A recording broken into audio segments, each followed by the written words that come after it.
వీకేబీ news కి స్వాగతం. మీ చుట్టుపక్కల జరిగే వార్తలను ఎప్పటికప్పుడు తెలుసుకోవాలంటే మా ఛానల్ వీకేబీ న్యూస్ ని సబ్స్క్రైబ్ చేసుకోండి. మున్సిపల్ సాధారణ ఎన్నికలు 2026 సందర్భంగా మరి ఎన్నికలు అయిపోయిన తర్వాత ఈరోజు 13వ తారీఖున కౌంటింగ్ స్టార్ట్ అయింది. ఇప్పుడే మొదటి రౌండ్ కూడా కంప్లీట్ అయిపోయింది. మరి మొదటి రౌండ్లో మరి ముఖ్యంగా నా వార్డు నుంచి 10వ వార్డు నుంచి ప్రజలు భారీ మెజార్టీ ఇచ్చి నన్ను గెలిపించడం జరిగింది. మరి నేను చెప్పిన మాటలని కూడా నా ప్రజలు 10వ వార్డు ప్రజలు నమ్మినారు. మరి ముఖ్యంగా నా మీద చాలా పెద్ద బాధ్యత ఈరోజు నా వార్డు ప్రజలు పెట్టినారు. ఆ బాధ్యతను, ఆ నమ్మకాన్ని వమ్ము చేయకుండా తప్పకుండా నేను చెప్పిన వాగ్దానాలన్నీ కూడా 100% పూర్తి చేయడానికి నేను సిద్ధంగా ఉన్నాను, పూర్తి చేస్తాను అని చెప్పి ఈ సందర్భంగా ప్రజలందరికీ కూడా మాట ఇస్తూ, అదేవిధంగా వికారాబాద్ పట్టణంలో పెద్ద ఎత్తున కాంగ్రెస్ పార్టీ హవా నడుస్తూ ఉన్నది. ఇప్పుడు 12 వార్డులకు సంబంధించి ఇప్పుడు కౌంటింగ్ జరిగింది. ఈ 12 వార్డులకు సంబంధించి కౌంటింగ్లో మరి 8 సీట్లు కాంగ్రెస్ పార్టీకి వచ్చాయి. అదేవిధంగా 2 బీజేపీ, 1 ఎంఐఎం, 1 ఇండిపెండెంట్ క్యాండిడేట్. మరి ఆ ఇండిపెండెంట్ క్యాండిడేట్ కూడా మరి కాంగ్రెస్ పార్టీ రెబలే ఆయన కూడా అసలు యాక్చువల్గా టికెట్ ఆయనకి ఇచ్చేది ఉండే, కానీ కొన్ని అనివార్య కారణాల వల్ల ఇవ్వలేకపోయినాం. ప్రసాద్ కూడా ఆ విషయంలో చాలా బాధపడినారు.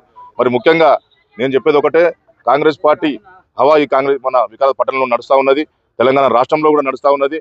మరి ఈరోజు ప్రజలందరూ కూడా కలిసికట్టుగా ఉండి మన ఒక మెసేజ్, ఒక కితాబు ఇవ్వడం జరిగింది. ఈరోజు ఏంటంటే కాంగ్రెస్ పార్టీ పాలన చాలా బ్రహ్మాండంగా నడుస్తూ ఉన్నది.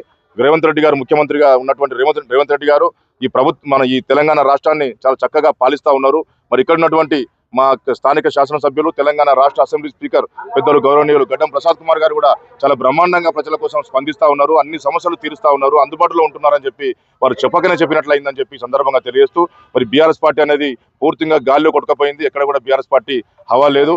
ఎక్కడో అక్కడ ఇక్కడ మా క్యాండిడేట్లు కొద్దిగా మెత్తకున్న దగ్గర మాత్రమే గెలిచారు తప్ప పార్టీ హవా మాత్రం ఎక్కడ కూడా లేదు అని చెప్పి ఈ సందర్భంగా నేను తెలియజేస్తా ఉన్నాను. మరి ముఖ్యంగా 34 వార్డులలో వికారాబాద్ పట్టణంలో ఉన్నటువంటి ఈ 34 వార్డు ప్రజలందరూ కూడా మాకు ఇంకా పెద్ద బాధ్యత ఈరోజు అప్పచెప్పడం జరిగింది. ఎందుకంటే మమ్మల్ని నమ్మి ఈరోజు భారీ మెజార్టీతో మమ్మల్ని గెలిపించడం అంటే అది మామూలు విషయం కాదు.